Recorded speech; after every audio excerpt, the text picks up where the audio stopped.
ಕಾನೂನು ಶಾಸಕರು ಉತ್ತರ ಕರ್ನಾಟಕ ಬಗ್ಗೆ ಅಧಿವೇಶನದಲ್ಲಿ ಯಾವುದೂ ಮಾತಾಡಲ್ಲ ಅಂತ ಆರೋಪ ಮಾಡ್ತಾರೆ. ಯಾರು ಆರೋಪ ಮಾಡ್ತಾ ಇದ್ದಾರೆ? ಬರೀ ಹೊರಗಡೆ ಮಾತಾಡ್ತಾರೆ, ಸದನದಲ್ಲಿ ಯಾವುದೂ ಮಾತಾಡಲ್ಲ. ಸದನದಲ್ಲಿ ಈ ಬಗ್ಗೆ ಯಾರು ಚರ್ಚೆ ಮಾಡ್ತಾರೆ? ಉತ್ತರ ಕರ್ನಾಟಕ ಬಗ್ಗೆ ಚರ್ಚೆನೇ ಆಗ್ತಾ ಇಲ್ಲ ಸದನದಲ್ಲಿ. ಈ ಸರ್ಕಾರಕ್ಕೆ ಉತ್ತರ ಕರ್ನಾಟಕದ ಅಭಿವೃದ್ಧಿಯ ಬಗ್ಗೆ ಚಿಂತನೆ ಆಗಲಿ, ಉತ್ತರ ಕರ್ನಾಟಕದ ಬಗ್ಗೆ ಸಮಗ್ರ ಚರ್ಚೆ ಮಾಡಬೇಕು ಅಂತಕ್ಕಂಥ ವ್ಯವಧಾನನೂ ಕೂಡ ಇಲ್ಲ ಇವರಿಗೆ.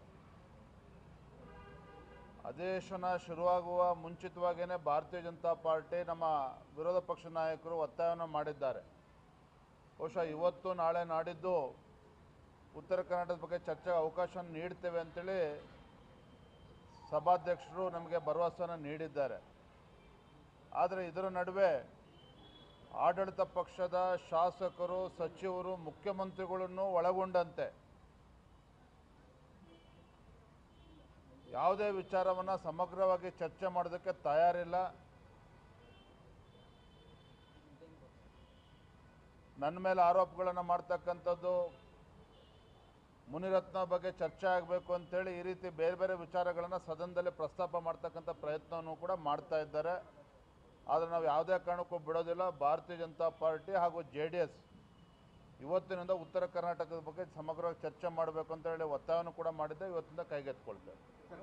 ಕಳೆದ ವರ್ಷ ಪಟ್ಟದ ಪರಿಚಯ ಇನ್ನೂವರೆಗೆ ಪೂಜೆ ಮಾಡುತ್ತಾರೆ, ಚರ್ಚೆನೂ ಇಲ್ಲ. ಇವೆಲ್ಲ ನೋಡಿ, ಇವತ್ತು ಕಬ್ಬು ಬೆಳೆಗಾರರು ಇವತ್ತು ಸಂಕಷ್ಟದಲ್ಲಿದ್ದಾರೆ. ಗುಲ್ಬರ್ಗ, ರಾಯಚೂರು, ಯಾದಗಿರಿ ಜಿಲ್ಲೆಗಳಲ್ಲಿ ಇವತ್ತು ತೊಗರಿ ಬೆಳೀತಕ್ಕಂಥ ರೈತರು ಕೂಡ ಸಂಕಷ್ಟದಲ್ಲಿದ್ದಾರೆ. ಇವತ್ತು ಆ ಭಾಗದಲ್ಲೂ ಕೂಡ ತೊಗರಿ ಇವತ್ತು 3 ಲಕ್ಷಕ್ಕೂ ಹೆಚ್ಚು ಎಕರೆ ಅಷ್ಟು ಇವತ್ತು ತೊಗರಿ ಸಂಪೂರ್ಣವಾಗಿ ಬರೀ ಗುಲ್ಬರ್ಗ ಜಿಲ್ಲೆಯಲ್ಲೇ ನಾಶ ಆಗಿದೆ.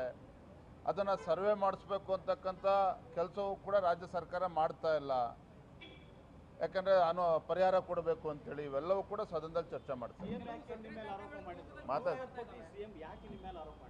ಇದಕ್ಕೆ ಏನು ಪ್ರಿಯಾಂಕ ಖರ್ಗೆ ಅವರು ಸದನದಲ್ಲಿ ಇವತ್ತು ನನ್ನ ಬಗ್ಗೆ ಏನು ಆರೋಪವನ್ನು ಮಾಡಿದ್ದಾರೆ, ಸದನದಲ್ಲಿ ಅವ್ರಿಗೆ ಉತ್ತರವನ್ನು ಇವತ್ತು ನೀಡ್ತೇನೆ. Thank you. ಬರ್ಬರ್ರಿ.